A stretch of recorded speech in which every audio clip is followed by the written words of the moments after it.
Саламатсыздар ма үйренушілер, біз кезекті сабағымызды бастаймыз. Бүгінгі тақырып ол сканды қолдану.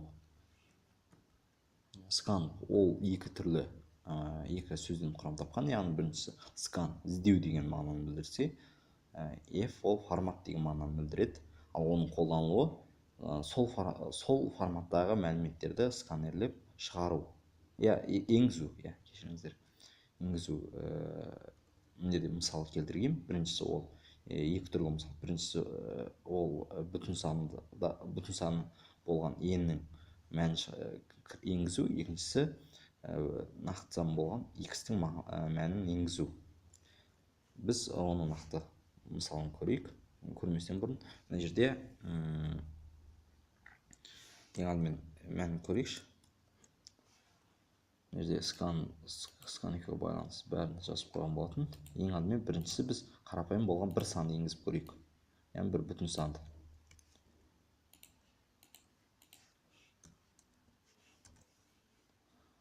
Біріншісі ең бүтін саны сипаттадық. Екіншісі сол бүтін санның алдында текст шығардық. Одан кейін тек қана текст шығады мына жерде. Одан кейін сол сканер арқылы сол санды енгіздік. Естеріңізде болсын, сканерді қолданған кезде мына адрес белгісін, яғни және белгісін міндетті айнымалының алдына қою керек. Яғни мына жерде print болып түсінікті. Біз кіргізген ең мәнін мына жерде сәйкес күйінше шығарып берді. Біз көрейік, компиляцияға жіберіп. Ең сан шықты, мына print орындалды. Print орындалып ең қос нүктесі шықты. Енді оның артына біз өзіміздің қалаған мәнімізді кіргіземіз, яғни 12. Яғни міне 12-ні қайтадан шығарып берді. Біз енгізген ең санын қайтадан шығарып берді. Мына жерде не үшін мына принтті шығардыңыздар деп түсініксіз болса, мен бұны алып тастайын. Мысалға алып тастасам, қандай жағдай болар екен? Енді қайтадан жіберейін. Мынандай жағдай болды.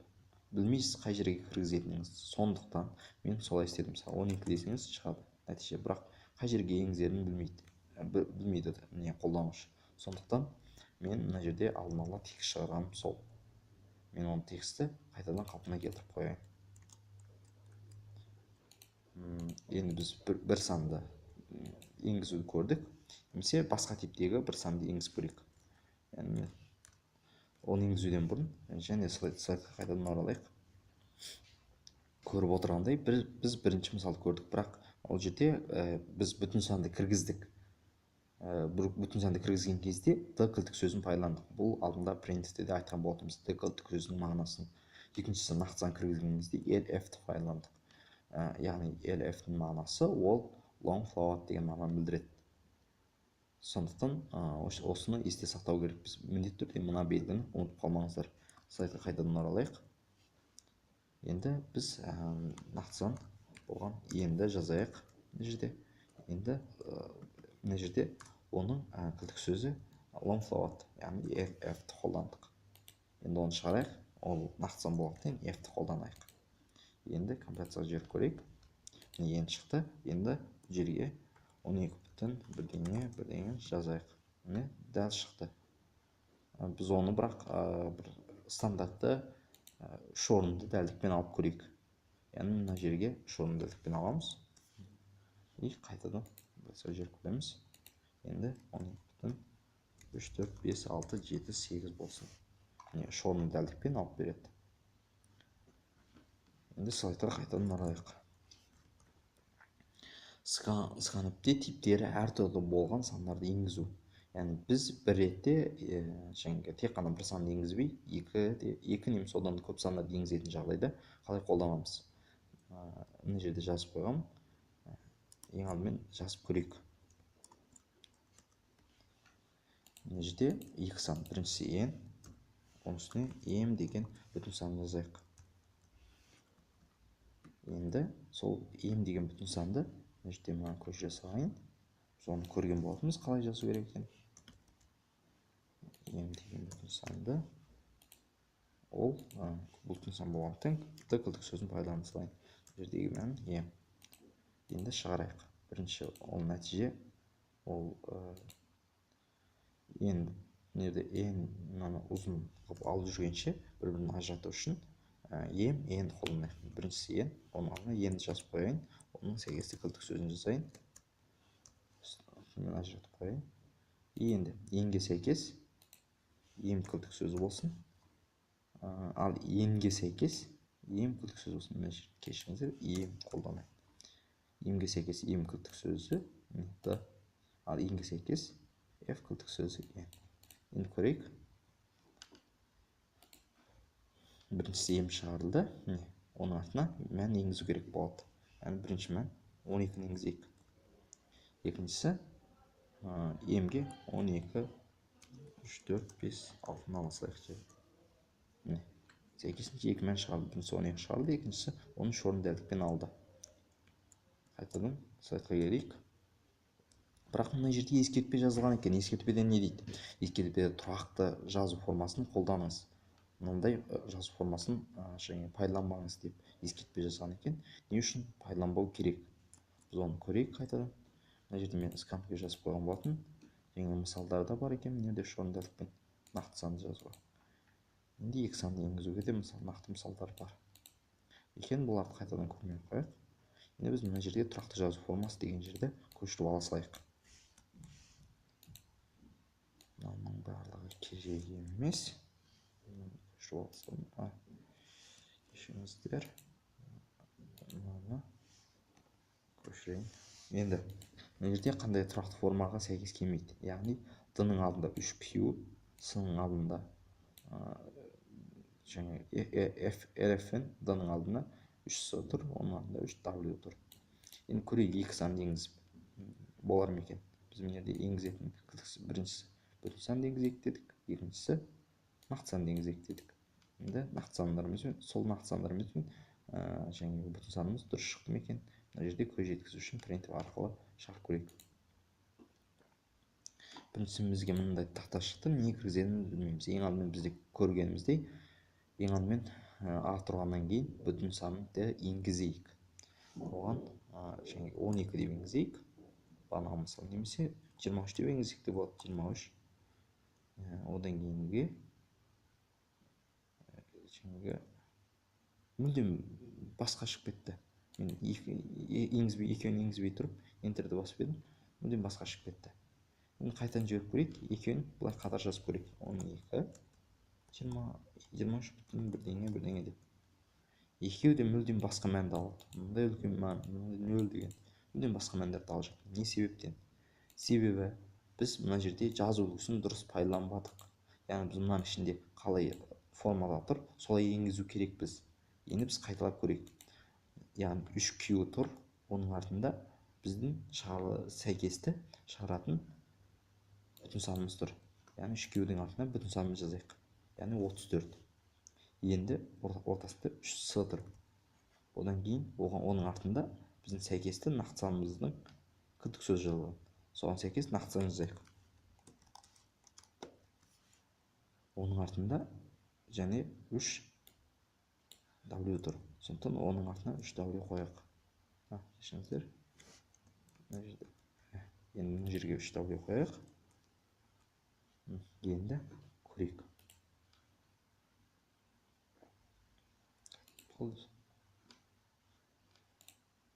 Қайтадан жазатын сияқтымыз.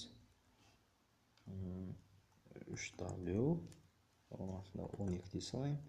Оның артында 3s, оның артында 12 бүтін бірдеңе, оның артында 3w. Енгізіп көрдік. Енді дәл шықты. Көріп отырғандай, енгізген 12 деген санымыз шықты. Міне сәйкес 12 бүтін артында бірдеңе деген санымыз болды. 6 орындастан дәлдікпен мына жерде шықты. Содан егер мынандай енгізу формасы сізге қатты ыңғайлы болып жатса, қолданыңыз. Бірақ негізі мынандай форма көп жерде қолданылмайды. Яғни ыңғайсыз болып саналады. Слайдқа қайтадан оралайық. Себебін түсініңіздер, келесі бетке аттайық.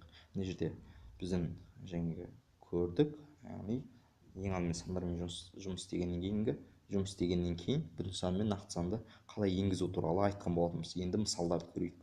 Яғни бірінші мысал ол мынандай күн формасын, уақыт формасын кіргізіп, мындай уақыт формасын шығарыңыз. Көрейік онда. Мына жерде осыны ала салайын. Бізде қандай? Мына жерде жазып қойған болатын. Оны көшіріп алып келе салайын. Уақыт ол уақыт ол көріп отырсыздар бүтін сан. Яғни бүтін сан жылды сипаттадым, екіншісі айды сипаттадым, үшіншісі жаңағы күнді сипаттадым. Енді scanf арқылы кіргіздім, жаңағы тұрақты жазу формасын пайдаланыңыз деген жерде айтқан болатынбыз. Бұлай формада енгізіңіз деп. Яғни бізге слайдқа қайтадан оралсақ, мынандай уақыт формасын енгізіңіз деп тұр, кіргізіп. Мынандай уақыт формасын шығарыңыз деп тұр. Енді мынандай уақыт формасында енгізе алатын боламыз, яғни 3 бүтін санды, и соған сәйкес мына жақта уақыт сәйкесті мәндерін шығарамыз. Бірақ рет тәртібі әрқалай. Біріншісінде мынада жылды енгізсек, мына жерде мына бірінші кілттік сөзге сәйкес жылды енгізсек, екінші кілттік сөзге сәйкес айды енгіздік, үшінші кілттік сөзге сәйкес күнді енгіздік. Бірақ шығарылған кезде бірінші кілттік сөзге сәйкес күн шығарылды, екінші кілттік сөзге сәйкес ай шығарылды, үшінші кілттік сөзге сәйкес жыл шығарылды. Көріп отырғандай. Енді жұмыс жасап көрейік. Бізге мынадегі стандарт бойынша уақытты дұрыс енгізу керек бізде. 2017 жылы 7 айдың 10 күні. Енді дұрыс кіргізбедік, мынандай дұрыс уақыт формасын шығарып берді. Егер біз қате енгізсекші, қайтадан компрессор жіберейік, 12 дейік, сосын жерге бір болмайтын бір 10 осылай кейінше жібере салайық. Мүлдем басқа сан алып кетеді. Өйткені берген жоқпыз ғой. Қайтадан слайдқа оралайық. Бірінші мысал бітті, екінші мысалға келейік. Екінші мысал. Кез келген екі санды кіргізіп, оның көбейтіндісін табыңыз. Яғни бізге талап екі кез келген санды енгізу керек екенбіз. Мына жерде және оның көбейтіндісін табу керекпіз. Мына жерде екі кез келген сандығының болғаннан кейін нақты сандылайық. Себебі бүтін сан нақты санның ішіне кіреді. Оны математикадан оқыған боларсыздар. Сонда А деген бір кез келген нақты сан, и Б деген кез келген бір нақты санды алсайық. Емес Б. Содан кейін екі санды енгізіңіз. Ең алдымен үстіне жазайын. Print деп жазайын. Одан кейін нақты санын енгізейік мына жерде. Оған сәйкес артында артықтар керек емес. Мына бірақ ала салайын.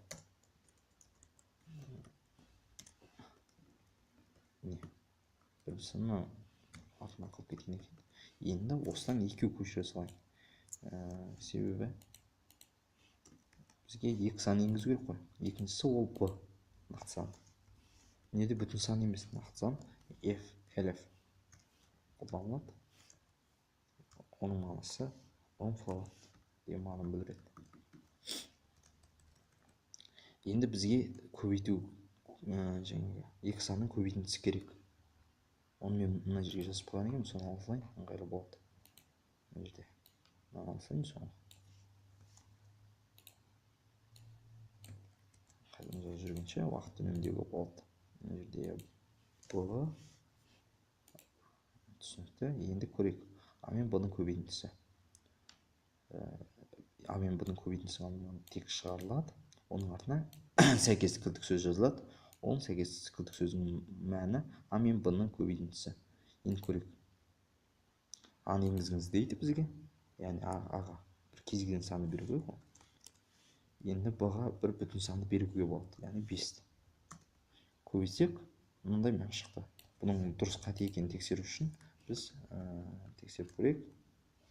Немесе мына жерде тұр екен. Бірінші санымыз ол 12 бүтін